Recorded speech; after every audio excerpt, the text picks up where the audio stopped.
Estamos de volta aqui no nosso estúdio avançado na COP30, no Parque da Cidade, e já recebendo aqui ao nosso lado o ministro da Saúde, o ministro Alexandre Padilha. Você que nos acompanha por imagens pode também assistir lá no YouTube, no Globoplay, no site da CBN. Nadédia Calado está conosco em São Paulo. Ministro Alexandre Padilha, muito obrigado pela sua gentileza de estar conosco aqui no Jornal da CBN. Um bom dia. Bom dia, Milton. Um abraço na Nadédia, a todos que nos ouvem. Eu que agradeço a disposição num dia histórico hoje, viu, Milton? É a primeira vez na história das COPs, é a 30ª COP, que a saúde ganha um dia oficial na COP. Então, a liderança do Brasil pautou a ideia de um dia da saúde, porque, na nossa opinião, a mudança climática já é uma crise na saúde. A crise climática é uma crise na saúde que afeta as pessoas no mundo inteiro, inclusive aqui no Brasil. Hoje, cedo ainda em reportagem, nós ouvíamos o presidente da COP falando sobre as dificuldades que está tendo nesse momento de uma negociação sobre a adaptação climática. O Plano de Ação em Saúde de Belém, que será lançado hoje, tem esse objetivo de buscar a adaptação no campo da saúde. Exatamente isso, Milton. Nossa fala, a posição do Brasil, e nós estamos Brasil, Reino Unido, Egito, Azerbaijão, Emirados, se organizaram as últimas 5 COPs, desde maio, na Assembleia Geral do OMS, nós estamos dizendo o seguinte: a mitigação é importante, mas não pode só ficar falando de mitigação, nós temos que falar de se adaptar hoje.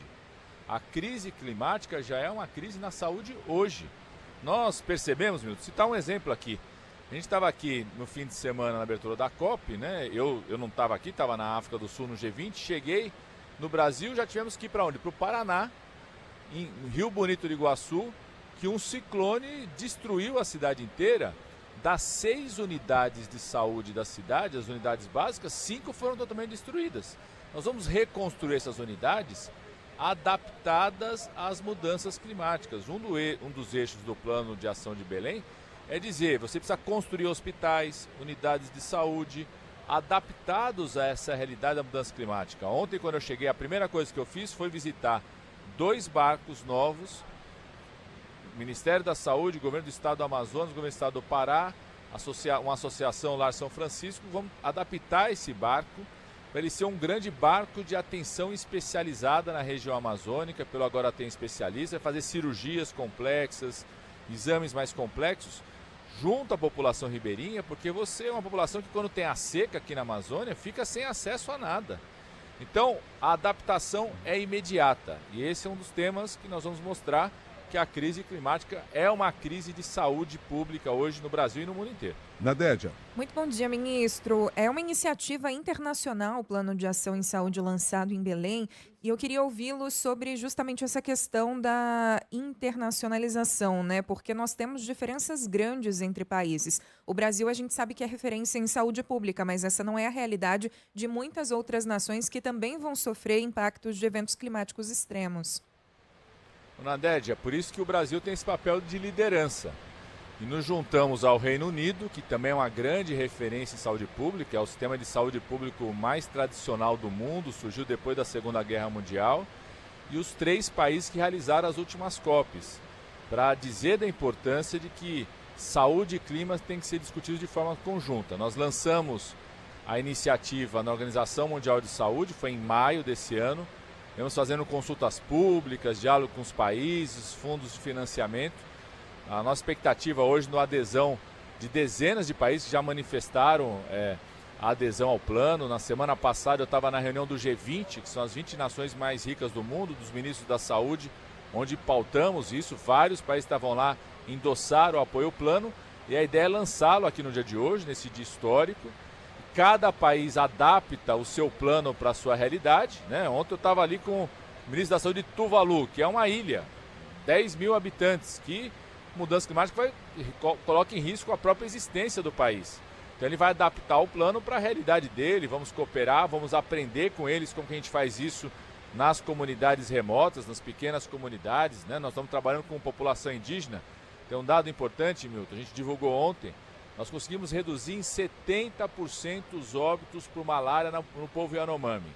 72% redução de óbitos por desnutrição no povo Yanomami, adaptando serviços de saúde, acabamos de inaugurar um centro de referência lá no meio da aldeia, adaptando o SUS para a realidade de povos que sofrem com as mudanças climáticas e precisam ser mais protegidos. O senhor falou sobre um dos eixos. São 3 eixos que fazem parte deste plano: vigilância e monitoramento, políticas, estratégias e fortalecimento de capacidades, inovação, produção e saúde digital. Considerando todos eles, vamos pegar uma questão bem prática, que se olhe para o Brasil sobre uma mudança que se fará necessária à medida que se toma consciência da necessidade dessa adaptação. Te dar um exemplo muito concreto, Milton, que está acontecendo na cidade do Rio de Janeiro. É uma experiência do Ministério da Saúde, OPAS e o SUS Municipal, a Prefeitura do Rio, criou um centro de operação de dados de clima e de saúde de forma integrada, para preparar a resposta. Inclusive foi premiado agora pelo Príncipe Williams, na vinda premiou o protocolo de calor extremo desse centro do SUS do Rio de Janeiro. O que é isso? É um centro que reúne, desde de manhã cedo, qual que é a temperatura média nos bairros do Rio de Janeiro. A partir dali você cruza com dado do que está chegando de problema de saúde na UPA, no pronto-socorro, na UBS. Começa a registrar em tempo real a chegada, por exemplo, de idosos desidratados, idosos que pioram a sua condição respiratória, do aumento do mosquito da dengue porque aumentou a temperatura média.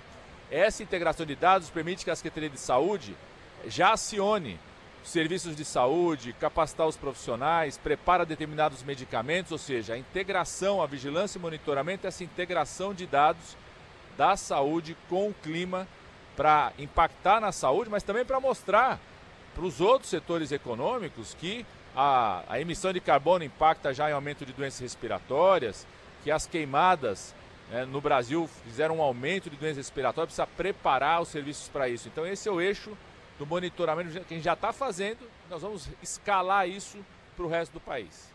Ministro, eu tenho a sensação de que a gente ainda associa muito os problemas climáticos a mais a questões de infraestrutura do que de saúde. O senhor já citou exemplos importantes como a dengue. Eu gostaria de ouvi-lo mais sobre esse panorama de doenças que são influenciadas pelo cenário climático, porque também tem traumas físicos, tem doenças, tem viroses, tem infecções e também tem a questão da saúde mental.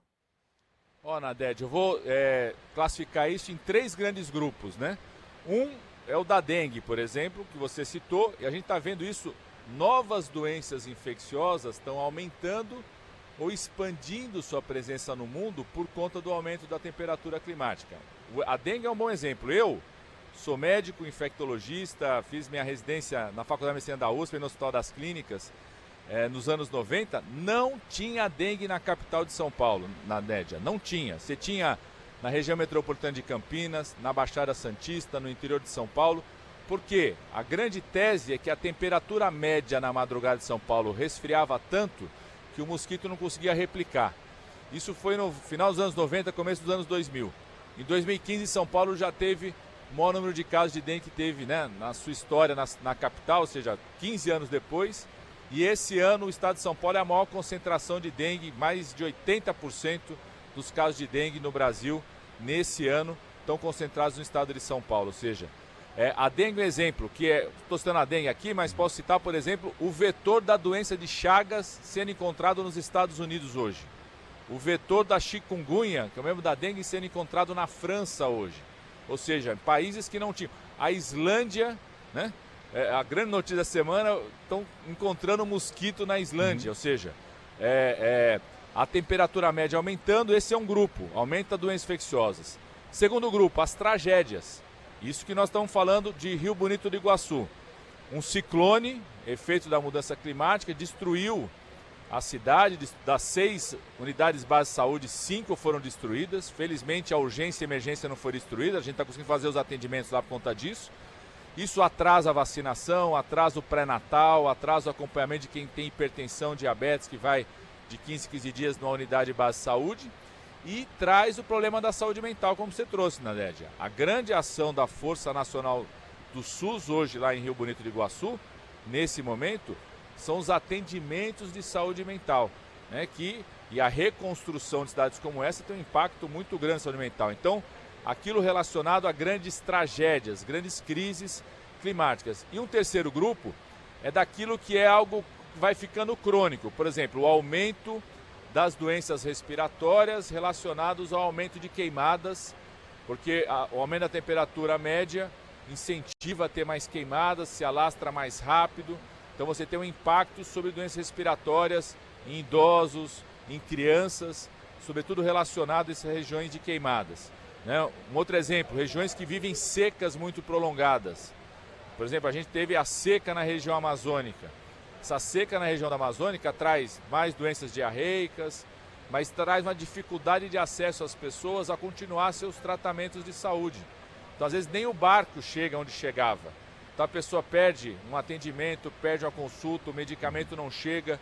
Isso agrava a saúde das pessoas. Por isso, uma das ações do plano, Nanédia, a gente tem estamos mapeando, vamos soltar um relatório amanhã sobre isso, as regiões do Brasil mais afetadas pelas mudanças climáticas e dizer que a gente precisa priorizar recursos para essas regiões. Já se sabe quais são essas regiões? A região amazônica é uma região muito importante, afetada sobretudo com a situação das secas, e uma região estratégica, né? Porque eu falo, viu, Milton, a Amazônia não é só o pulmão do mundo, a Amazônia é o paracetamol do mundo, porque se a Amazônia está protegida, a gente diminui a febre do mundo, reduz a temperatura média. Então, cuidar da população Amazônia é muito importante para os povos que vivem na Amazônia, é muito importante para o povo brasileiro, mas importante para proteger o mundo como um todo. Então, a região amazônica é uma fortemente impactada. As regiões, por exemplo, no sul do país, que teve a situação de enchente, que pode se repetir em outros momentos. Regiões de grandes secas, né? Você tem regiões na Amazônia hoje, por exemplo, o estado de Rondônia, um epicentro de secas. Nós vamos instalar, como legado da COP, um centro especializado, estratégico da Fundação Oswaldo Cruz, Ministério da Saúde, em Rondônia, o Centro Saúde e Clima, para ter ações sobre isso e estudar esses impactos. Com a rapidez que o rádio nos exige e nos impõe, há um cálculo do Ministério da Saúde de investimentos para esta adaptação que se faz necessária? Milton, nós vamos construindo esses planos agora.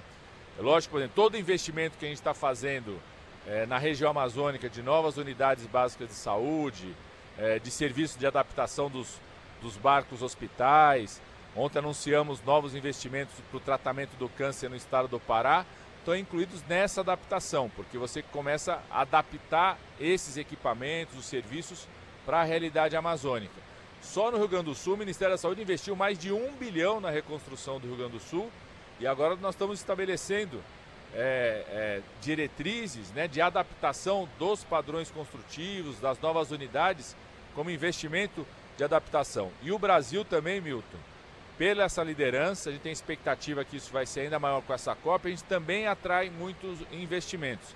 Quase 70% do investimento feito no continente americano de adaptação, de atração internacional, o Brasil que captou esse recurso. Foram 160 milhões de dólares nos últimos 2 anos que nós conseguimos captar de fora para investir em adaptação do sistema de saúde. A nossa expectativa é que cresça ainda mais para a gente poder cuidar mais da nossa população e da nossa saúde. Ministro Alexandre Padilha, muito obrigado pela sua gentileza de vir aqui até o estúdio da CBN na COP30. Um bom dia de trabalho, porque será um dia longo hoje. Eu que agradeço, viu, Milton, dia longo. Você estava comentando que mais cedo estavam falando do hábito do pessoal acordar cedo. Eu acordei cedo hoje para correr, que eu trabalhei muito tempo aqui na região amazônica e a gente acorda às 4h30, 5 da manhã, sai para trabalhar, trabalhava na região ribeirinha, a população indígena, sai para caminhar, então sai para correr, porque aqui o dia começa cedo, viu, meu? Muito obrigado, um bom dia para o senhor. Grande abraço.